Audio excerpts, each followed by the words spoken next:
Hi there, we're Paul and Carole Loves to Travel. And today we're going to talk about cabins, cruising cabins. That's right, isn't it?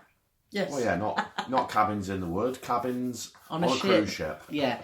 Just wanted to, for newbie cruisers, just go through the cabin types. So if you're thinking about cruising and a bit confused about what you need to book, then this might give you a little idea and a bit of an introduction into what types of cabins are available. It depends on budget, really, doesn't it? When it comes down to it, to us. But anyway, let's start at the very beginning. A very good place to start. Sing a song, can we? We're going to start singing. Well, this No. could be interesting. No. I mean, Paul could sing, I couldn't. It's like Carole said, at the end of the day, it's all about the money.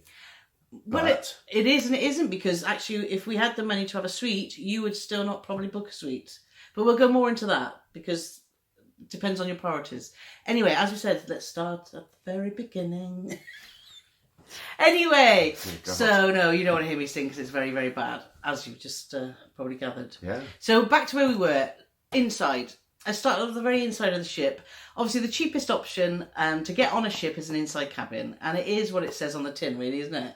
Yeah, whenever you're looking at a cruise and it says prices from, that's the bare, bony, basic, inside, worst possible cabin that they probably don't even exist, because when you click on to try and get from that price, you can generally never get one for that. But they're called guaranteed cabins, aren't you? You book a guarantee inside, and it means that you're guaranteed a cabin somewhere on that ship, but you won't be allocated until nearer the time, which we've done quite a few times, and we've never been disappointed. So, but some people do like to pick. So inside cabins are the cheapest. We'll go into prices in a bit, won't we? But then But you will, sorry to interrupt you, but you will get people who, regular cruisers, and they want the actual same cabin as they've had before. So, they're sort of, I don't know whether it's a superstition or they really enjoy that. I think when you find something you like and it works for you, then you want to do it, but that does cost extra. So the cheapest way into cruising is a guaranteed inside cabin. The second next is a guaranteed outside cabin. So that guarantees you a cabin on the ship anywhere, but it could be you might get a little porthole. You might get two portholes. Like our friends on the last cruise, actually, booked a guaranteed outside cabin. They got two portholes, but you couldn't actually see through them because they were right up the top, weren't they?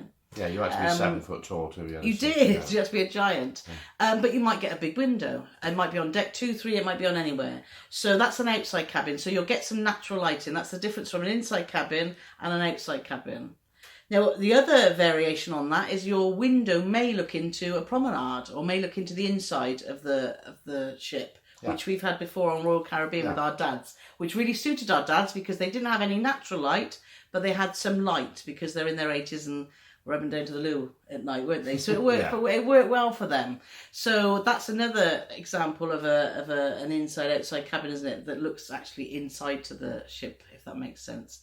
After an outside cabin, up to the next price range is obviously a balcony, which is self-explanatory. You have your own little outside space, which lots of people prefer to have, and I prefer to have that if our budget allows, which doesn't happen often, but doesn't bother you so much, does it? No, well, I mean, if there's stuff to see, the chances are you're going to go up on deck to see it anyway. I mean, I suppose the nice thing, why Carole likes a balcony is because when I'm still in bed snoring, she can go out on the balcony and have a cup of tea. Exactly. So, because she always gets up before me. Exactly. So it depends what your needs are. You're not so worried, are you? No. At all. But it is nice to have their own little private space outside, particularly for sailings if they're early. I like to get up and I'd actually watch the sun come up with a nice cup of tea or coffee, and that's pretty special time where it's nice and quiet. Up on deck though is, you can get those views, and we've had outside probably outside is what we've had most, isn't it?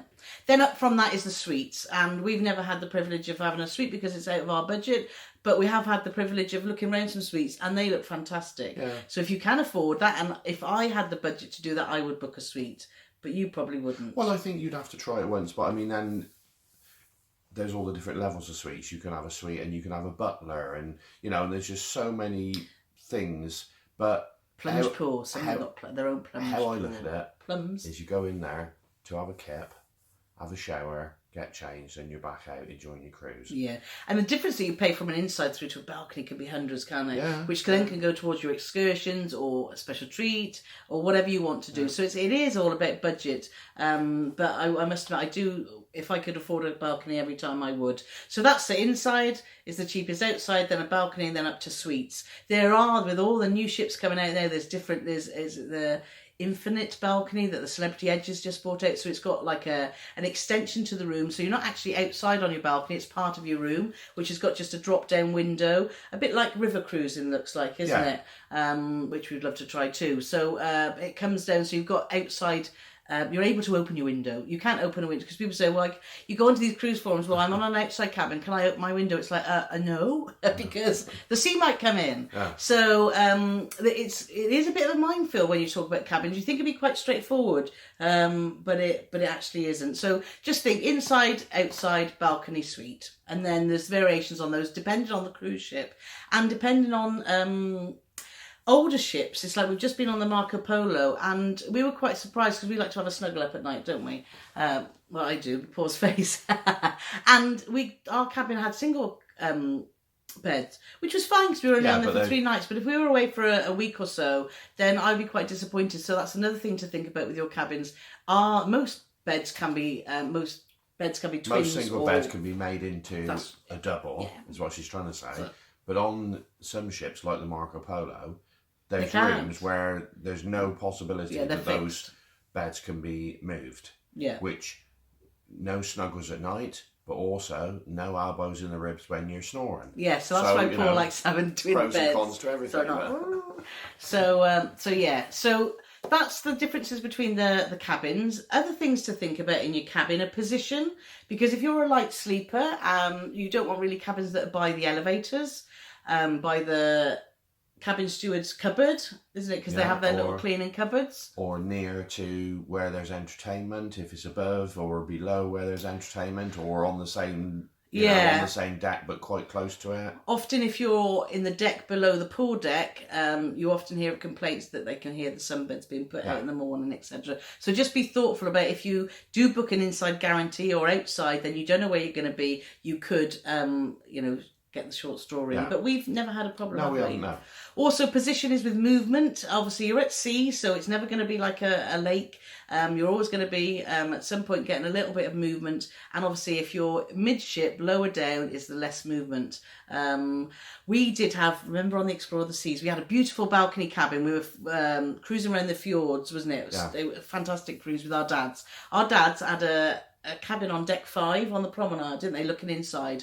And obviously we were on deck 12 in some new cabins because the ship had just been refurbished. Yeah, they were fantastic. It was until we had the one night, wasn't it, when we went into Stavanger, where the captain did say it was going to be a bit rough.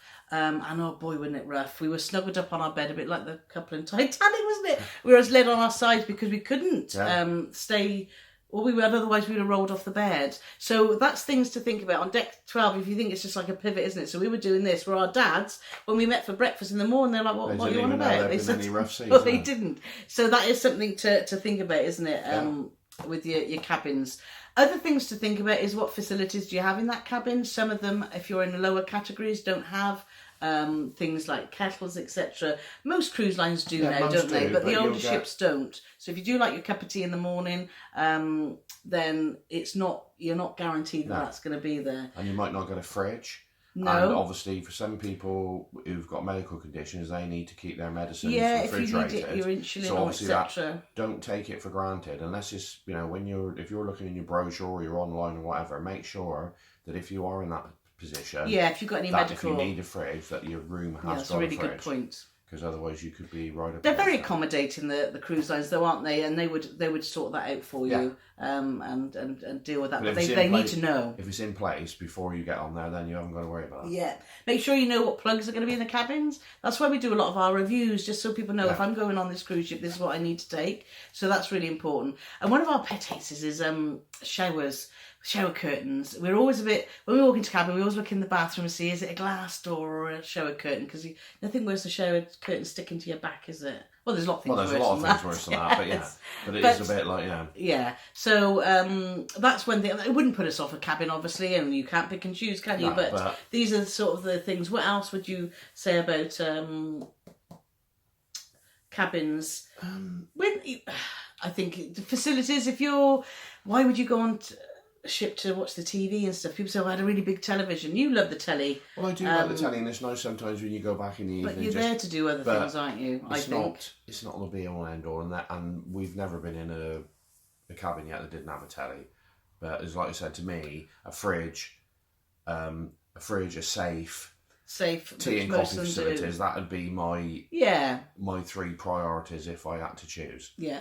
The other thing to mention about cabins is you can get adjoining cabins. So if you're travelling in a group or family with kids that are at an age they can have their own room, then you can have adjoining cabins, so that obviously you've got a door that adjoins your cabin. Yeah. Also, you can have balcony cabins. We did that. We did a short cruise with the dads, didn't we? Yeah. And we had a balcony cabin. That was on Ventura. Yeah. No.